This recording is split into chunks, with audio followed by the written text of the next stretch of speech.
Hello guys, 2025ல low எக்ஸ்பெக்டேஷன்ல release ஆன Tamil best commercial மூவிஸ்லாம் என்னன்னு பார்க்கலாம். டிராகன் ஒரு நல்ல comedy and love based movie. படத்துல ஆக்ட் பண்ண எல்லாரும் அவங்க ரோல சூப்பரா பண்ணிருப்பாங்க. ஸ்டோரி அண்ட் ஸ்கிரீன் பிளே நல்லா ஃபன், காமெடி அண்ட் என்டர்டைன்மெண்டா கொண்டு போயிருப்பாங்க. மியூசிக் வைஸ் லியான் ஜேம்ஸ் சூப்பரான ஒரு ஆல்பமா கொடுத்திருக்காரு.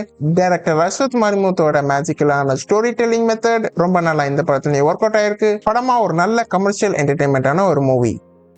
தலைவன் தலைவி ஒரு நல்ல entertainment and family drama movie. படத்துல விஜய் சேதுபதி அண்ட் நித்யா மேனனோட காம்போ பாத்தீங்கன்னா ரொம்ப நல்லா ஃபன் அண்ட் காமெடியா இருக்கும். மியூசிக்ல சந்தோஷ் நாராயணன் அவரோட வேலையை நல்லா பண்ணிருக்காரு. டைரக்டர் பாண்டியராஜோட மூவிஸ்ல உங்களுக்கு பிடிக்கும்னா கண்டிப்பா இந்த படமும் பிடிக்கும். படத்துல ஸ்டோரியா இன்னும் கொஞ்சம் நல்லா எழுதிருக்கலாம் அப்படின்னு தோணுது.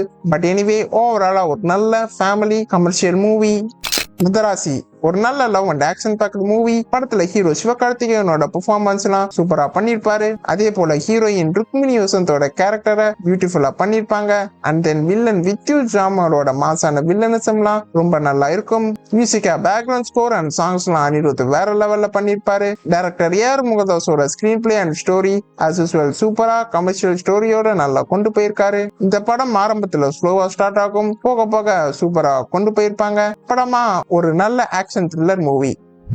நான் சொன்ன இந்த 3 மூவிஸும் பாக்ஸ் ஆபீஸ்ல கலெக்ஷனா 100 கோடி வசூல் பண்ண மூவிஸ்.